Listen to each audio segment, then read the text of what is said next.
What do you do when it feels like your mind has actually turned against you? And there's two reasons why I want to talk to you about this today. First of all, it feels awful when you talk to yourself in a way that just brings you down. And second, your brain is a supercomputer. Your brain can help you get what you want if you know how to use it correctly. And nobody teaches you this stuff. At least nobody taught me. So that's why you and I are going to talk about this today. I'm going to teach you the 5 simple things that help me and that are going to help you let go of the negative thoughts. 5 simple things that create a more positive way of looking at yourself. And by the way, these are also the exact same 5 things that will train your brain to help you get what you want in life. So whether you're excited to learn this because you're just so sick and tired of beating yourself up and dragging yourself down, or maybe you've got big goals and you're like, Mel, tell me how to get my mind to work for me so that I can get what I want. Well, I'm gonna, because that's exactly what we're talking about today. 5 simple things that will redirect all your mental energy toward happiness, success, and self-transformation. Hey, it's your friend Mel, and welcome to the Mel Robbins Podcast. I love what we're going to talk about today. I am so excited that you're here. It's always such an honor to spend time with you and to be together. And if you're a new listener, I just want to take a moment and personally welcome you to the Mel Robbins Podcast family. I am so glad that you're here. And I also want to point out something. If you're listening to this particular episode because someone shared this with you, that's really cool. It means you have people in your life that care about you. And I just want to take a moment and point that out. And I know that so many of you are going to be sharing this episode with people that you care about. So I also want to thank you for taking the time to listen to something that's not only going to help you create a more positive mindset, and it's going to teach you 5 simple things that you can do to let go of the negative thoughts and train your mind to work for you. I'm so excited that you're listening to that for yourself, and also that you're going to be able to share this resource with people that you care about, because I know you're the type of person who values your time, and you made the time to listen to this. And so if you're sick of beating yourself up, if you're sick of living in a negative place, or if you're just curious, like, how do I use simple research-backed methods to actually make my mind work for me? Holy cow, are you in the right place? Because that's exactly what we're going to talk about today. 5 simple things that you can do to take control of your mind, let go of negative thoughts, and redirect all your mental energy toward happiness, success, and self-transformation. And so, I always am very intentional about why I want to talk to you about certain things. And what inspired this conversation today is the conversation I had with my daughters. I mean, we always get on FaceTime, the 3 of us do, typically when one of us is getting ready or we're waking up in the morning. And we were on FaceTime the other day, and as I shared earlier, one of our daughters is 24, the other one is 25. One lives in New York, one lives in LA, I live in Southern Vermont. And so just like you do with the people you care about, we get on FaceTime all the time and we're yapping away. And all of a sudden, one of my daughters is like, I'm just in this negative place right now. It's like nothing I do is enough. Everything that I put on my body doesn't look good. No matter how hard I'm working, I just am constantly trashing myself. And then my other daughter chimed in, and I was horrified to hear that they were both kind of in this place where they're focused on the negative, where their thoughts are kind of turned back against them. And as we're having this conversation, it reminded me of a story that I've shared on this podcast, and I've shared in some interviews that I've done. I've been talking about the Let Them Theory book. And so you may have heard this story, but it's such an important and compelling story that it bears repeating. And so here's what happened. My 25-year-old daughter, Sawyer, and I wrote the Let Them Theory book together. And on the press tour, a ton of people have asked me, what was it like to work on a project of that magnitude, writing and researching a book with one of your kids? And it was incredible. I mean, it was absolutely incredible for a number of reasons, to not only get to know her in a completely different way, because I'm her mother and she's my daughter. And so we have the mother-daughter dynamic, and we're very close, but we've always kind of had this friction. But having this project that we could both focus on and organize ourselves around was super cool because I got to experience her in a completely different way. And here's what happened. So when we first started working together, I asked her if she would simply just do this research project about the let them theory because we had done a podcast episode on it. And there were all of these comments. It had gone crazy viral and really resonated with people around the world. So I was like, hey, Sawyer, would you just dig into the comments on this podcast episode and the things that you're seeing that people are saying online about the things that I've been sharing, and then come back to me in a couple weeks with an analysis of what, you're seeing. And I expected this to take like 2 weeks. Now, mind you, I'm very different than my daughter Sawyer. I mean, I've got like this crazy artistic ADHD brain, and Sawyer thinks in Excel spreadsheets. Before working for me and working with me, she worked at a huge cybersecurity firm that is in 44 countries and was in like the digital marketing and marketing tech side of that business. And so here she is taking on this research project for me on the side. And I'm expecting this thing to take 2 or 3 weeks. I'm expecting the result to be like a briefing that is going to be a couple pages long. She hands me 36 hours later a 27-page, like, I don't even know how to describe the way this thing was organized. It was like columns with color-coded tabs and links to the source material. And she had a 2-page synopsis of her analysis of all of the sentiment online. And she had identified all these things that needed further research. I mean, it was jaw-dropping. My brain just doesn't work like that. My brain is like letting a box full of mice loose in your kitchen. Everything scatters in different directions. This was a level of organization and mental horsepower that I actually didn't know she had. I just didn't understand that this was how her brain worked. And when I saw this work product from her generated in 36 hours, I was not only dumbfounded at just how intelligent she is and how differently her brain works, I had this heartbreaking realization. As I looked at the 27 pages, I thought to myself, oh my God, I now know why she's so hard on herself. Because if she doesn't have a project to aim this supercomputer at, she aims it at herself. And I just want that to sit in with you for a minute. That if you have this supercomputer, and you have a supercomputer between your ears. It is designed to solve problems. It is designed to spot patterns. It is designed to learn new things. It is designed to keep you safe. It is designed to analyze things. It is designed to create and to connect and to constantly be growing. That's what your brain is doing. It's doing an incredible job, because if you're listening to this and you're able to hear these words and absorb this information, or you're watching me on YouTube right now, your supercomputer is engaged. It is processing information. It is filing it away in your brain. There are neural pathways connecting and firing and wiring together. Like, it is doing its thing. It's keeping you breathing. It's keeping your body temperature in a certain place, all while you're doing this. And that's just like a scratch of the surface of what that supercomputer is doing. But I want you to really stop and consider what I'm saying. If you have this massive horsepower between your ears, which you do, and you're not aiming it at something like a big project or something that's important or something that's positive, it's true, isn't it? That your brain aims itself back at you. And when this happened with my daughter and I had this realization, it was as if I was meeting her for the first time. I finally understood her at a level that I had never understood her as her mother. And it even revealed a little bit about why I'm hard on myself. I mean, I just described my brain as working like taking a box of mice and letting it loose in your kitchen and everything scatters everywhere. But I have absolutely had those moments, and I know you have too, where you are so focused on something that you're enjoying. Like, it might be something like gardening.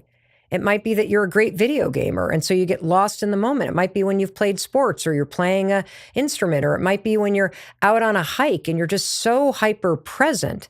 Why? You can get lost in the flow of focus because you're in the present moment, because your supercomputer in your mind is aimed at something outside of you. But isn't it true that in those moments where you feel consumed with negativity, or you're beating yourself up, or you're constantly telling yourself it's never enough, or you're seeing nothing but the negative when you look in the mirror, you've just taken all that horsepower that is designed to create and laugh and grow and solve problems, and you just aimed it right at you. And so it got me thinking, if you have a brain that is designed to do all these incredible things, solve problems, grow, learn, laugh, create, be present, build, like all these amazing things, how is it that you and I can take that truth? Because I think you're with me. I can kind of feel you with me, like, oh my God, I've never thought about it that way. It's true, Mel. Like if I'm engaged in something, I'm not beating myself up. If I'm working on a project that I'm truly focused on, I don't have time to trash my appearance. Never thought about it that way. That this supercomputer can be used for good. And if I'm not using it for good, holy cow, it feels kind of bad because it just aims it right back at me. And just in case, before I move on to these 5 simple things, because what I'm going to do is I'm going to teach you today. It took me far too long to learn this. I wish they taught this in schools. I wish they taught this in elementary school. That's how simple I'm going to make the science today. There are 5 simple things that you can do, and you can start doing them as I'm explaining them to you. You can do these things as soon as this episode is over. These are so simple that you can make them part of your day-to-day life. These are ways for you to take control of your mind, that supercomputer in your brain. These are ways for you to let go of the negative thoughts, which is really what happens when your brain directs itself back at you, right? And third, we're going to talk about how do you redirect that power of your mind and aim it at something that energizes you. How do you take all that mental energy and instead of aiming it at yourself, you actually aim it at something that creates happiness and success and more positivity and self-transformation? That's what's available to you. And I didn't understand any of this until several years ago. And so the second I'm done recording this, I'm sharing this with my 2 daughters. And before we jump into the first skill, okay, and I've already kind of alluded to it, but before we jump into the first skill, I want to bring in one more visual example, because I personally find that whenever you talk about the mind or thinking or mindset, it so quickly becomes fuzzy and too intellectual and like too conceptual that I lose interest and I don't know what the hell people are talking about. So I like things that are visual because it helps my brain, the little mice that are running around, to just anchor on something. So we've already talked about this supercomputer and the fact that you've got this brain between your ears that is designed to learn patterns. It's designed to grow. It's designed to fire and wire information together and program it in your mind. It's designed to filter the world. It's actually designed to help you get more of what you want. And we're going to talk more about that in a little bit. And that's a cool thing. Have you ever in your life had the chance to spend time with like a golden retriever or a Labrador? You know, one of these dogs that from the moment they come into this world as a puppy, there is something hardwired in their DNA to just fetch. You throw a ball and you don't even have to train a Labrador or a golden retriever or some of these other kind of hunting breeds, I guess they call them. They will just go right after that ball that you throw, bring it right back. You throw it again, they bring it right back. It's like they are programmed to chase down a ball that you throw. They are programmed to chase it down and to retrieve. Guess what? Your brain is designed to do the exact same thing. I'm going to say that again. Your brain is like a Labrador retriever or a golden retriever. It is hardwired to actually chase down something that you direct it at. And so I love this visual because the first thing that I'm going to talk about today of the 5 things that I'm going to teach you is one of the things that helps you get out of that negative rut where your brain is aimed at you and you start trashing yourself down, right, is to actually give your brain something to chase down and focus on. Think about it like you need a project, or think about like the project is the ball. So with a dog that loves to chase a ball, you take that ball, you throw it in whatever direction, that dog forgets that you exist. That dog is maniacally focused on that ball. That dog will literally run over a child in order to get the ball, get the ball, get the ball, because it's hardwired to focus on that, and then it brings it back. Your brain does the same thing. Your brain is just sitting around like a bored Labrador, waiting for you to pick up a ball and put it in motion, waiting for you to throw something out into the future and say, go get it. Your brain loves projects. You know this. It wants something to gnaw on. It is bored. Like, have you ever noticed too, like if you got a dog that needs a job, if it doesn't have a job, what does it do? It chews your slippers. It starts gnawing on the corners of your cabinets. Next thing you know, it's naughty and it's peeing in the corner. Why? Because it's got all this mental energy and this desire to have a project and to chase down a ball, and you're not feeding that desire. Your brain's the same way. It needs a job. And that brings me to skill number 1. One of the best things that you can do is understand that giving yourself a project or a goal or some sort of ball that you can put in play in your life, it is one of the best ways to direct your brain at something other than you. It's one of the best ways to start to leverage the natural capacity that your mind has to solve problems and to actually chase something down. And this isn't just my suggestion. This comes from not only research that I'm going to walk you through, but it comes from something that world-renowned PhD, New York Times best-selling author Martha Beck has been talking about. And you may have seen her talking about this. It's the basis of her new book, and there's so much research that I'm also going to share with you after you hear this clip. But you're going to hear Martha Beck talking about the fact that, you know, when you're in an anxious state or you're ruminating, we now know in the way that you and I are talking about this, the supercomputer is now aimed at you. You're up in your head. Instead of like being focused on the world and solving problems, you're now tearing yourself down. You've made yourself a problem, right? The other way you can think about this is that Labrador Retriever is chewing on the slipper and being self-destructive because it's got nothing to do. She had this thesis in this book. Well, if you're in that state, being anxious and negative, it shuts down your ability to problem solve. We know this based on the research. We also know it based on common sense. It shuts down your ability to be creative. Well, she thought, well, wait a minute. Does creativity and problem solving actually shut down anxiety and rumination and being negative? Turns out it does. And so here's Martha Beck sharing this idea on the Today Show. And the idea is so exciting, and it's also so simple and obvious to understand that you're going to hear Martha talking first, and then you're going to hear the Today Show anchors jump in because they totally get it. And then what we're going to do after you listen to this is you and I are going to unpack what she said so that you can apply this first skill. Take a listen. And when we've known forever that anxiety shuts down creativity. So I started thinking, what if it works the other way too? Creativity what if creativity shuts down anxiety? Oh, that's interesting. So if I take a client and I do something very simple, like plan a meal for tomorrow. Right. So say you're having a dinner party, start planning that right now. Your brain start to think about, I'm going to do steak on the Traeger grill and I'm going to serve it with this and what would go good with that. Now I'm thinking in a different pattern. And anxiety is quiet. And it does shut. Did that work just now? Yes, it does work. It works like that. Yeah. Same thing with knitting or with your hands or where you're figuring something Absolutely. out. And so it's anything creative that you should start doing. Yeah. And people say, I'm not creative. I'm not creative, right? That's still in the anxiety part. Yeah. Just make something you love. Try using your hands, your senses, cook, garden. If you like to draw or paint or do that, do whatever. Just stop and consider what she's saying. It's true, isn't it? That when you're idle, your thoughts turn negative.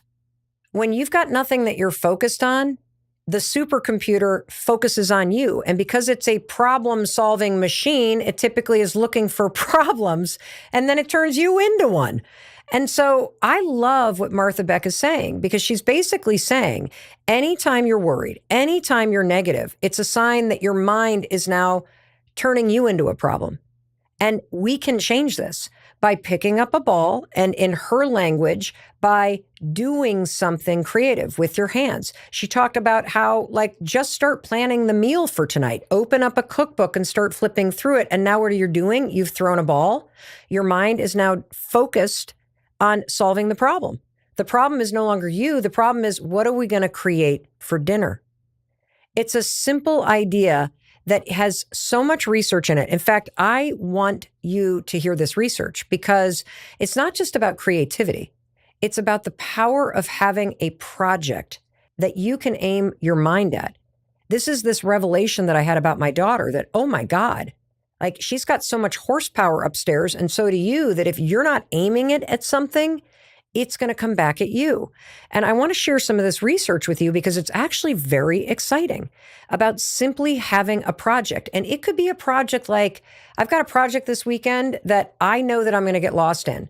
And that is, now that my husband and I are empty nesters, it's time for me to go through the closets in the bedroom upstairs and donate what is just being used as long-term storage by our adult children, right? And just kind of reclaim the space. That's a project. That will keep my mind occupied, which will keep me from turning it against myself and ruminating. And the research bears this out. Check this out. Simply having a project, according to research done at the University of Exeter, turns down negative self-talk. What's so interesting about this is that they found in this research study that when you have a project and you start chipping away at it, I walk upstairs, I open up the closet, I start sorting through what's in there, that the small steps literally rewire your brain away from rumination. It makes so much sense when you realize, well, that's because I am focusing my brain on something. I'm putting a ball in play instead of having it aim it at me. And when you don't have a project, you feel like you're not making progress towards anything, which means you have more negative emotions. So it works in the positive and the negative. And I think you can kind of see that when you're not really working on anything, you got an idle mind. And that's not going to come to a lot of good. Here's another research study from the University of Michigan and the University of Oxford. This one was published in a journal called Neuron. Having a project also boosts happiness because having something to focus on actually increases dopamine, which we know is kind of this neurochemical that gets released in your mind that is all about drive, and it helps you focus. And your brain is going to release dopamine, not when you clean out the closet, not when you finish writing the song, not when you finish paying your bills, not when dinner is finished cooking, but rather as you're working toward it. How cool is that?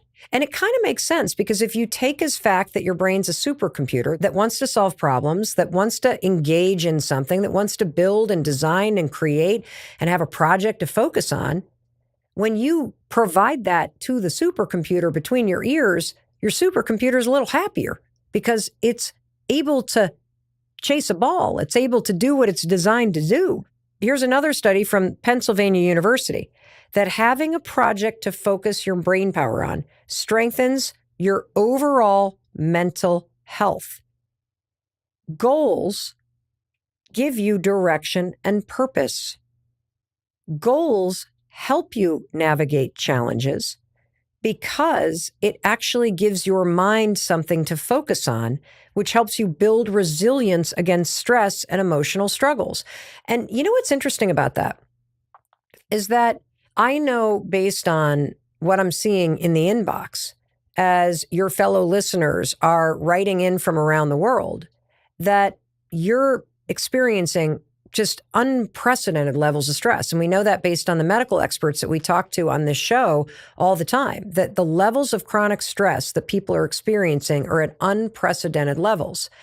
And it would have never occurred to me that one of the ways for you to not allow the stress to put you in an even more negative state would be to have a project, something like a painting to do or a closet to clean out or like some sort of something that you're working on, because that means that even in a stressed out state, you have something that you can aim your brain at so that your tired, stressed out brain doesn't start turning you into an even bigger problem.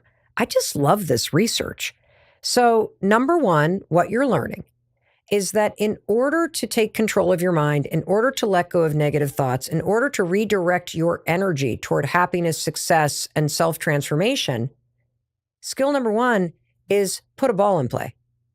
Find a project. And if you can make it creative, if you can use your hands, even better. Because when you focus that supercomputer in your brain on something outside of you, it is happy and it's excited and it's now engaged. And that's going to leave you with space that is going to feel better for you. So that's skill number one. Skill number two is something that you may have heard me talk about before. This is a habit of mine. I use it every single day in my life. I am not kidding. It is a habit that has helped me wire my brain for success because it is a way that I train my mind to see what I want to see. And seeing what you want to see in the world, it's not some woo-woo, stupid, nonsense. This is hard science. I actually wrote about this in my New York Times bestselling book, The High Five Habit. And so you may have heard about this before, but even so, it's a fabulous reminder. So what is skill number two? Skill number two, my daily habit, is look for hearts. I know what you're thinking. What does that mean, Mel? Look for hearts is a very simple game that you're going to play that helps you train your brain. And it's very simple. Today, as you're going about your life, I want you to look for a naturally occurring heart shape somewhere around you. That's it. You are going to tell your brain, as stupid as it sounds, brain, today, somewhere in the world, I want you to show me a shape of a heart. It could be a leaf on a tree. It could be a stain on a sidewalk. It could be the shape of the foam on your coffee today. It might be a spot on a dog at the dog park. In fact, you can do it right now as long as you're not driving a car. I want you to just look around the environment that you're in.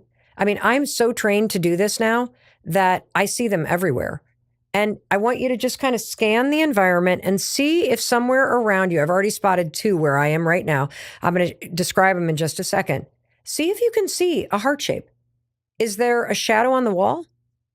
Is there some discoloration in the brick? Like right now, as I'm looking straight around the room that I am in above the garage here in Southern Vermont, I can see that on the whiteboard over on the other side of the room, we have a series of magnets. And they're all clustered at the bottom of the whiteboard. And a bunch of the magnets are together and they're actually in the shape of a heart.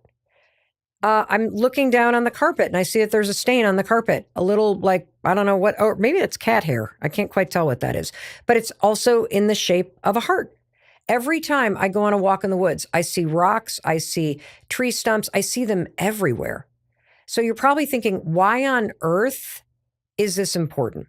Well, let me explain the science. In order to explain the science, I want to teach you about a part of your brain, the supercomputer between your ears, that has a specific name. And that part of your brain is called the reticular activating system. Okay? Reticular activating system. I like to call it the RAS for short, because reticular activating system is a mouthful. And you don't need to know that. You just need to know that there is this filter in your brain. I think about it almost like there's a hairnet that's over my brain. It's like the bouncer for your brain. And what is this reticular activating system doing? Well, it is deciding all day long what information gets into your conscious mind and what information is being filtered out of your conscious mind. That is what it is doing. And there's a reason why you need this filter. So we had an amazing neuroscientist and neurosurgeon from Stanford that appeared on the Mel Robbins podcast by the name of Dr. Jim Doty. So he is not only somebody who is a neuroscientist, he is a neurosurgeon, meaning he actually operates on people's brain. And he is a world-renowned expert in the neuroscience of manifestation. And he told me when I was talking to him about the science, check this out. Do you know that there are 6 to 10 million bits of information coming at your mind, body, and spirit every single second? 6 to 10 million. Your brain can't handle that. Neither can your body. Dr. Doty says that your conscious brain can only handle between 50 and 100 bits. And 99% of that it can handle is all stuff that's about how your body operates. So we're talking teeny amounts of information is actually getting to your conscious brain. What's super interesting about this is that means that a massive amount, a bazillion amounts of bits of information are bombarding you. You're just not aware of it. And the reason why you're not aware of it is because of this hairnet on your brain, the bouncer, the reticular activating system. Its job is to decide, whoa, of the 6 to 10 million bits coming at me 1,000,000 miles an hour, what's actually important? Now, here's where this gets interesting. What's important is what you tell your reticular activating system is important. This is so cool. This is a treasure trove. This is how you take control of your mind. If you're interested in achieving your goals and making more money and having a positive mindset, understanding that your brain is trying to help you. And if you're not helping your brain by telling your brain what's important to it, it's going to filter out things that could be helping you. And that brings me back to this daily habit that I have. Anytime I'm on a walk, I'm looking for hearts, because it's a way for me to prove to myself that the filter's actually working. And you're going to be startled when you see this. You are literally going to go out for a walk today, or you're going to be out and about in your life. And maybe you've already seen something. Maybe you've already seen a heart as you've been listening to me or watching on YouTube right now, that you've seen this heart. And the reason why you saw it is because you and I are talking about it. It's sort of like, another example I can give you about how this works is, how social media is dynamically filtering things based on what it either watches you watching on social, or it hears you talking to somebody about something. And, you're talking about maybe bird feeders. And next thing you know, there's freaking ads for bird feeders all over your social media. Well, that's because social media has a filter and it's dynamic. Your brain has the same thing. And so this is a habit, looking for hearts, that you can do all day, every day to strengthen this filter. Every time you see a heart, here's what I want you to do. I want you to stop and just take it in. I want you for a minute, in a very calm way, to see this heart that you see as a sign from the universe or God or goddesses or whatever you believe in, that the world is actually trying to help you, that there are signs all around you. And you, just like I used to, you're just so up in your head and your computer is aimed against you that you're not programming it correctly to see the positive signs that are around you. If you can tell your brain to look for a heart, you can actually learn to use this habit to look for other things too. I mean, one of the reasons why I'm so successful in business and why it appears from the outside that I'm a super lucky person is because I understand all of the things I'm teaching you today. I have learned how to take that supercomputer between my head and stop aiming it at myself and aim it out, and to program it to help me spot coincidences and to help me spot things that are going my way. Because when you start to spot things that are going your way, you start to spot more things that are going your way. Just like you're going to notice that, oh my gosh, Mel, now that I saw one heart, I see them everywhere. Same here. Why? Because I've told my brain to. If you've read The High Five Habit, chapter 7 of the book is about this programming. And one of the things that I love since introducing the world to the High Five Habit and writing this book is that every day on social media, people post hearts that they find. This is on page 91 of the book. It's just plastered with hearts that people have found. And it's evidence that your mind can be trained. Now, here's something I want to read to you, okay? Because you may be thinking, look, I got huge problems, Mel. The negativity is justified because there's a lot of things going on in my life. And so I want to say something right now. Looking for hearts is not going to make your problems go away. Not at all. What looking for hearts does is it actually leverages the power of your mind to problem solve and to start to work for you. And I got to start with baby steps here. Like if you can't find a heart as you're taking a walk outside tomorrow, you're not going to believe that your brain and the filter in it is there for you to use to your advantage. As I write in this book, the point of this exercise is to train your mind to spot things you currently block out and prove to yourself that you can make your brain work for you by telling it what is important to you. And if you want to make a lot of money, you better train your mind to see opportunities and deals that other people walk right by, just like the stupid heart rock on the ground. Because if you miss the heart rock because you're not looking for it, then you're going to miss the opportunities and deals that are right there that you currently aren't seeing because you're not looking for it either. And the only reason why you're not looking for it is because you haven't made this a project. And the way you can start doing this is by looking for hearts. It's my way to prove to you that this filter is there and it is waiting for you to program it. And it's a simple thing. You can do this with your kids. You can do it anywhere that you live in the world. You can do this as a way to start to understand that, wow, my mind is very flexible. Wow, there are things that I see now that I've never seen. Nothing changed in the outside world. What changed is the filter on the supercomputer because you programmed it. And you can train yourself in how you program it by simply looking for hearts. How freaking cool is that? And that brings me to tool number 3. And tool number 3 is all about manifesting. And again, just like looking for hearts, this is not fairy dust and woo-woo. This is hard science. And I mentioned a Stanford neurosurgeon and neuroscientist by the name of Dr. Jim Doty. Well, I'm going to bring Dr. Jim Doty into this part of our brain training session. Because as I said earlier, he's not only a professor, a New York Times bestselling author, he's a world-renowned expert on the neuroscience of manifestation. He also is a neurosurgeon who operates on the brain. I mean, this guy understands the science, and he has this extraordinary way of explaining what manifestation is.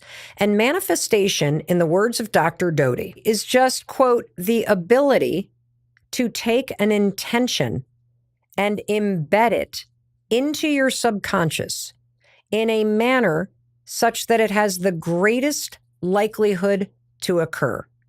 In other words, Dr. Doty teaches people around the world, and he's about to teach you this, that you can, through intentional actions, fire and wire your neural pathways together to make your supercomputer in your brain help you.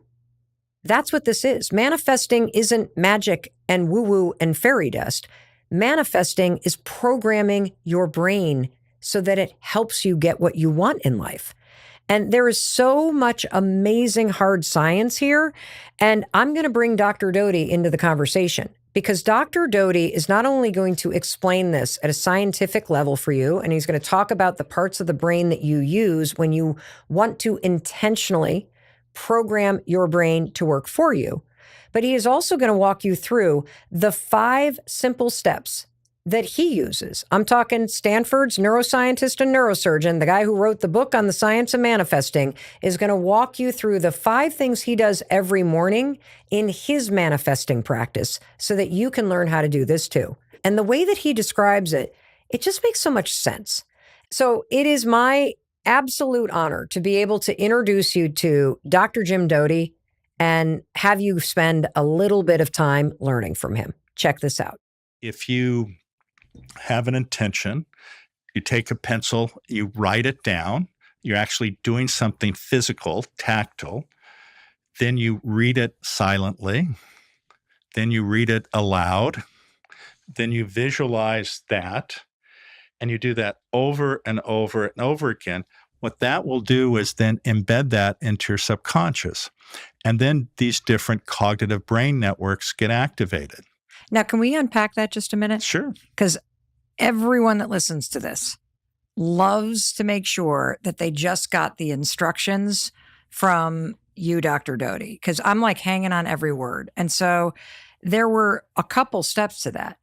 because you had the physical pencil, you had the act of writing, you had this moment where if you're watching on YouTube, you saw it, but if you're listening, let me describe it. He sat back in his chair, he put his hands kind of in prayer at his chest, closed his eyes, and he started talking about repeating the thought. Is that the chain of events that you do to encode it in your mind? Yes, absolutely. So will you walk us through it one more time?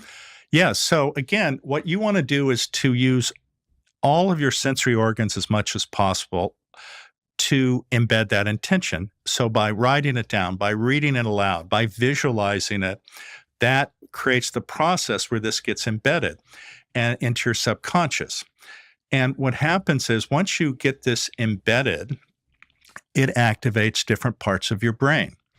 And without getting too technical, one is something called the default mode network. Is that the same thing as the reticular activating system? No. Okay. But they're related. Okay. So the default mode network. Yes. So this is what happens when your mind wanders or you're daydreaming. And it's self-referential because it's internally focused, but it's where you create the narrative of who you are or what you want. So if you have negative self-talk, if you ruminate, if you are like, I'm never good enough, nothing works out for me, things like that don't happen to a person like me, I can never get it right. That is the default mode network. Absolutely. And that gets really activated and results in rumination for some people. Can I ask you another question?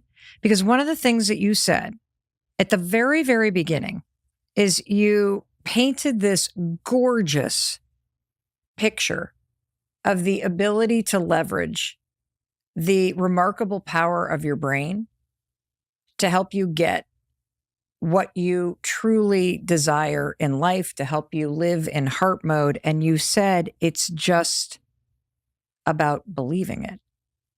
And part of the reason why we have trouble believing it is because of the default mode network and all of these stories you've repeated over and over and over again. Is that fair to say? No, that's exactly correct. And we can reprogram or we can lay down a new track? Oh, absolutely. And it's available 24/7, and it doesn't matter what's happened to you before. You know, so many people get fixated, well, I don't deserve this because of. We all deserve it. So once this gets embedded and you create the narrative of who you want to be or how you see yourself, what you're doing is you're creating salience. Okay? What's that word mean? It means making it important. Okay? Once something is important, this activates what we call our task positive network. And the task positive network has three parts. It has the salience network, it has the attention network, and then it has the executive control network. And once something is salient, what you're basically saying is, this deserves my attention. And by doing it in a very specific way, then that becomes important to you. That gets embedded into your subconscious as something to pay attention to. Once that is defined as something important to you, then that activates your attention network, so that then you cognitively focus your attention on whatever that intention is. Okay. Once those are activated, and I use the analogy in the book, it's as if you have a file cabinet and you put this file into the file cabinet that says important stuff. And once that is there, then the attention network is activated, which is, as an example, a bloodhound that says, okay, now there's something there. I need to track this down and figure out what's going on here. Then you activate the bloodhound, and then that gets released. And then once that attention is focused, then it starts looking around through all the possibilities in your environment. And as soon as it identifies one, then your executive control network is activated, which in some ways is the thing that chases down what is in your subconscious. And this is how it works. There is no magic here. This is fundamentally basic neuroscience, and it's something that we all have the ability to master by just doing these techniques whereby you are able to embed your intention, you do it over and over. And it's not as if one and done. And what I mean by that is some people wake up, and this is like a New Year's resolution. I'm going to do this January 1st. And then January 1st comes and you already fail the first day. You have to not have excessive expectations at first. What I mean by that is these are based on habit. What happens with habit? You start small. You don't sit there and say, I'm going to lose 100 pounds in the next month. You say, I'm going to try to modify my diet where I'm not drinking sodas. That's the first little one. And each of these little wins strengthens you to actually then do the big thing ultimately. So you don't start by running a marathon on day one. You start by getting up out of bed and walking around the block. Don't you just love Dr. Jim Doty? I freaking love him. I always feel smarter when I listen to him. And he just shared so much that I want to unpack it all with you. And I want to put it in the language that you and I have been using since we started this conversation. Because what Dr. Jim Doty just did as a neuroscientist and a neurosurgeon is he broke down absolutely every aspect of what I've been talking to you about. Did you catch that? But he put it in terms of the different networks and the functioning of your brain. And so I want to just highlight and repeat a couple things, okay? So as he explained the way that your mind worked, and he went through the mechanics of manifesting, which, as he said, the same thing I said, this is not woo-woo, it's not fairy dust, this is hard science. This is intentionally embedding information in your brain. And by intentionally embedding information in your brain, you are activating certain aspects of your brain to work for you. And I'm going to unpack all of this because he basically just explained why having projects is super important, because it activates the task positive network in your brain. He referred to it as a bloodhound. I called it a golden retriever. It's that instinct, that executive functioning, that focusing of your attention on something outside of you. That's a good thing. And you can train your brain using the method he just talked to us to be able to do it, which is how you're going to train your brain to work for you. You're going to get that bloodhound or that golden retriever to chase down what you want instead of turning itself at you. And he went through this process, and I'm going to repeat it for you, whereby you can intentionally, through repetition and by being intentional, you can encode a default way of thinking. And it could be anything. I'm going to give you an example from my own life. So I used to be a person that struggled a lot with anxiety. I used to see the negative. I used to be constantly worried. What if this happens? What if that happens? What if the other thing happens? And I don't think like that anymore. I have used the tools that we've been talking about to reprogram my brain to have a different default thinking, which is I always think either, well, what if this all works out? Because I don't know in a moment of worry whether it works out or not. So why not consider as your default, what if this works out? I also, as a default, have programmed into my mind, I believe that this moment is leading me somewhere that I'm meant to go. It's either teaching me something or it's giving me a skill or a lesson that I need. And I don't know why I need this, but at some point in the future, I believe that I'll look back on this moment and I'll know why this happened. It's a way to kind of have faith and this kind of trust and assurance in myself to be able to face life's challenges. I have intentionally programmed that into my mind.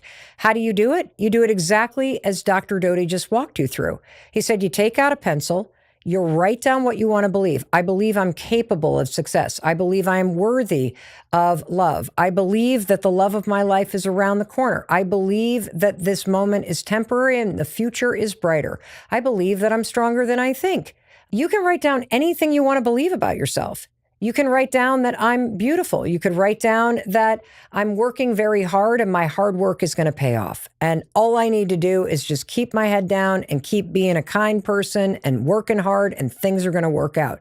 And Dr. Doty says, take out a pencil, write down the statement that you want to believe about yourself.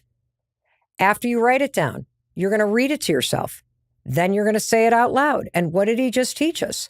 That if you do this over and over, you wake up every day and you pick up the pencil and you write it down and you read it to yourself and then you read it out loud, through repetition, you are intentionally embedding this belief about yourself. And he then explained to you, I think this is so exciting, the different parts of your brain networks that are activated. Number one, by writing it down, you're making it important. Number two, through the repetition, you're actually embedding the intention in your subconscious, right? What does that do? Well, remember when we talked about looking for hearts? It's the same thing. By telling yourself that you want to see a heart, you're making it salient. You're making it important. You're telling the reticular activity system that seeing hearts is important to you. Same thing with a positive attitude. Same thing with believing that things are going to work out for you. Isn't that kind of cool? So now the filter changes because you're embedding this.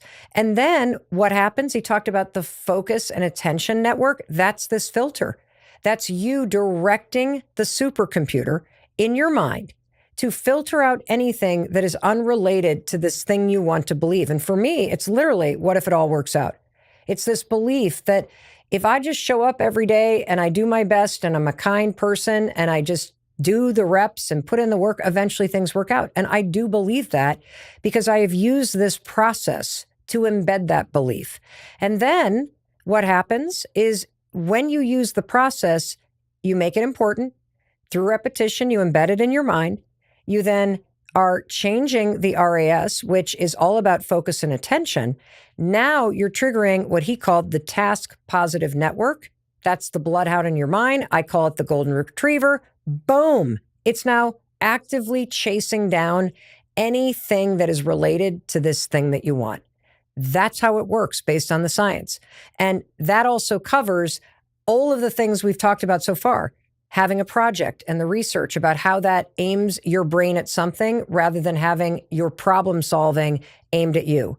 Number two, we talked about looking for hearts. And this is exactly what Dr. Doty is talking about when he's talking about embedding a belief and changing the filter and activating this task network to find things for you.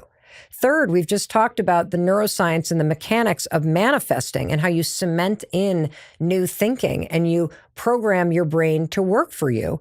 Fourth, let's jump into this one because this is a simple suggestion for how you can put it all together. And this suggestion is called how you direct your thinking with one sentence. And what I love about this skill is this comes from another world-renowned medical doctor and one of the world's leading experts on the brain itself. I'm talking about none other than Dr. Daniel Amen. He has scanned 225,000 brains, including mine. He has scanned brains of patients from 155 countries. Not only that, but he's written 12 New York Times bestselling books on the brain and brain health. He is a psychiatrist for 40 years. He is the founder and chief executive officer of the Amen Brain Clinics, and he's also the founder of Change Your Brain Foundation, BrainMD, and the Amen University. This is a busy guy, which means he knows not only about brain health, he knows how to leverage the power of your brain. And so I wanted you to get to learn from him. This is something that he shared with me when he was on the Mel Robbins podcast. And it's the fourth skill I want you to start practicing. It is one sentence that you can say in the morning and one sentence that you can say at night that leverages everything that you have just learned from Dr. Jim Doty to embed a positive mindset. So let's take a listen and learn together from Dr. Daniel Amen. Check this out. So I start every day with today is going to be a great day. Because once you get the physical functioning of your brain healthy, you then have to program it. And so I knew I was going to talk to you. It's the first thing that came up. in my mind. So I start every day. And if you have children, it's really good to do this at breakfast, which is if you have breakfast. So why is today going to be a great day for you? Directing your mind, which for many people, because of evolution, they wake up in a negative state. It puts your brain in a positive state. And then my favorite of all the habits I do is when I go to bed at night, I say a prayer, and then I go, what went well today? And I go on a treasure hunt. And I actually start from the very moment I woke up, looking for what was right about the day. And I've done this now 7 or 8 years. And even the night my dad died about 2.5 years ago, and it was an awful, awful day. I did it because it was my habit, right? The brain is lazy. It does what you nudge it to do. And so it really helped me even in a really hard time. But it's almost my favorite time of the day because like you, I'm busy and great things will happen and I'll just not really focus on it. But it's that treasure hunt that is just so good. Here's what I love about what Dr. Daniel Amen just shared with us. This is so simple. I'm just going to repeat it. Every morning, I got to look ahead at the day. I got to activate the bloodhound, and I got to look for things that are going to make it a great day. And guess what happens with your brain? Your brain is so smart that it'll find whatever you're asking for. And so when you give it that project to look ahead and you unleash the bloodhound and the golden retriever, it's going to find reasons that today is going to be a great day. And then at night, as you lay your head down on the pillow and you say to your brain, well, what went well today? You just did the same thing again. And what I love about this simple sentence in the morning and at night is that it's not only a way to program your subconscious to reflect on the positive, it's a way to train your brain, to direct it, to activate that task network that Dr. Doty was talking about, that bloodhound and the golden retriever in there to go find it.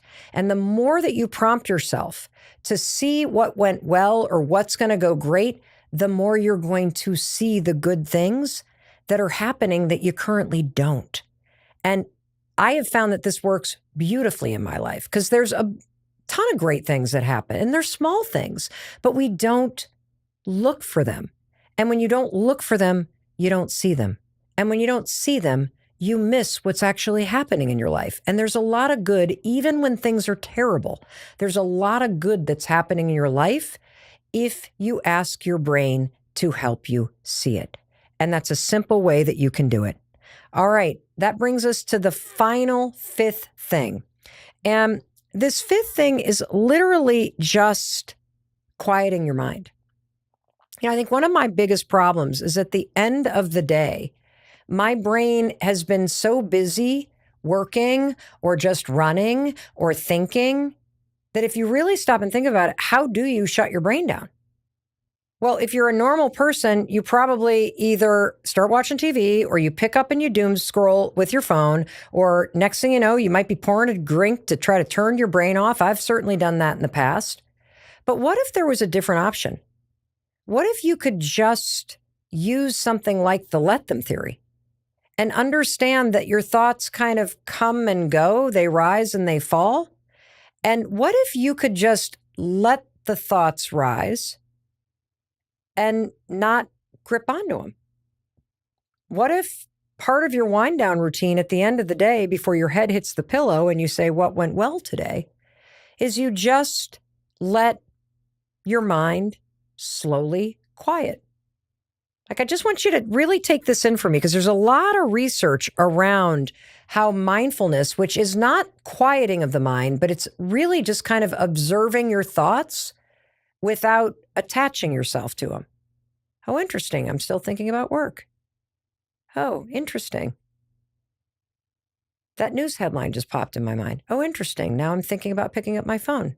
You just let the thoughts rise without giving them any weight. One of my favorite meditations, I don't know who told me this, so I don't know who to credit. And it involves littering. So now I'm, of course, going to make myself wrong for doing this, but this is just visual. We're not actually doing this. Is thinking about your thoughts as they rise up, especially negative ones. Something rises up. Oh, I wish I would have said that. Oh, that went well. That went bad, whatever. As if you are casting them on a piece of paper into a raging river and you just watch them float downstream. And I find that to be super effective because I'm just letting the thoughts rise without giving them weight and I'm watching them float away. And what's interesting is there's a brand new study about how effective this is. Mindfulness, just being mindful of the thoughts as they rise without attaching yourself to it. And this study was just published in the Journal of Mindfulness. It's research that comes out of Lawrence University and Goucher College that basically found that being present and practicing techniques where you just let your thoughts rise and fall, they help you steer clear of negative thought loops. And that leads to a brighter and more positive outlook. They've actually found that, if you're somebody that ruminates a lot, which is where you dwell on negative feelings and you dwell on what's going wrong, it can worsen symptoms of depression and you can stay stuck there. It's almost like when the dog, goes number 2, don't step in it, notice it, and walk past it. You can do the same things with your thoughts. And I find that the let them theory is super helpful when I just say to myself, just let the thoughts come. Don't attach, and then let me remind myself I'm not my thoughts. And now you've got another let me part because you now understand that supercomputer in your brain. You understand that you also have the ability to give yourself a project, especially something creative. If you just occupy your hands and you occupy your mind with something that is creative or a project or some ball that you can chase down, as we've been discussing over and over, that's going to help. Another thing that you can do is you can remind yourself to look for hearts, which activates that filter in your brain and reminds you that your mind is trying to help you see the things that are important to you. You have to remind your mind what's important to you. How do you do that? Remember the third skill, manifesting. Dr. Jim Doty walked us through how it works and how you can do it through repetition. Just write it down, read it, say it out loud, repeat it. That's the process. You also learned about this trick from Dr. Daniel Amen. One sentence in the morning. Why is today going to be a great day? Your mind is like a bloodhound or a golden retriever. If you direct it like throwing a ball, why is today going to be a great day? Your mind will chase down an answer for you. It's pretty cool when you start to really embrace what I'm telling you. And finally, let the thoughts rise, let the thoughts fall. Because you have more power than you believe. It has been so liberating and empowering and exciting when I finally took all these tools and started to use them in my life.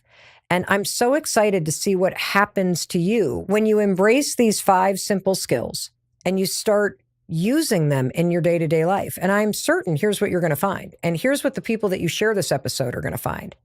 That this is how you can take control of your mind. This is also how you let go of negative thoughts and you program in more positive default thoughts.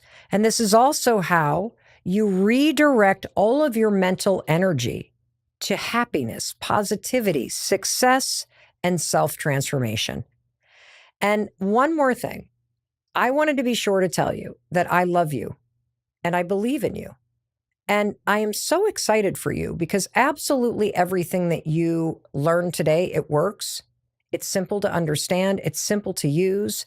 And I think you're going to start feeling different and seeing the world and yourself differently really quickly. Like your brain is a super cool thing because it has the ability to change. And you now know simple ways you can program it every single day to work for you. And I can't wait to see what happens in your life when you do. All righty, I'll be waiting for you in the very next episode. In fact, I'm going to be waiting to welcome you into it the moment you hit play. I'll see you there. And I want to thank you for being here with me on YouTube, for watching all the way to the end. I think it's so cool that you're spending time watching something that can help you live a better life, help you have a better mindset, help you be a more positive person, and to learn how to make your brain work for you. And so thank you for investing in yourself, and thank you for being here, and thank you for sharing this and being generous with this information with the people that you care about. And one more thing, because I know that you support people who support you, one of my goals is that 50% of the people that watch this channel are subscribers. It is free to subscribe, and it really supports me and my team. And when you subscribe, it tells me, oh my God, I love this kind of content, Mel, bring me more of it. And that helps us bring you new videos every single day and access to world-renowned experts for free. How cool is that? So thanks for doing that. And I know you're thinking, okay, this was amazing. What do I want to watch next? Well, you're going to want to check out this video. You're going to love it. And I'm going to be waiting to welcome you into it the moment you hit play. I'll see you there.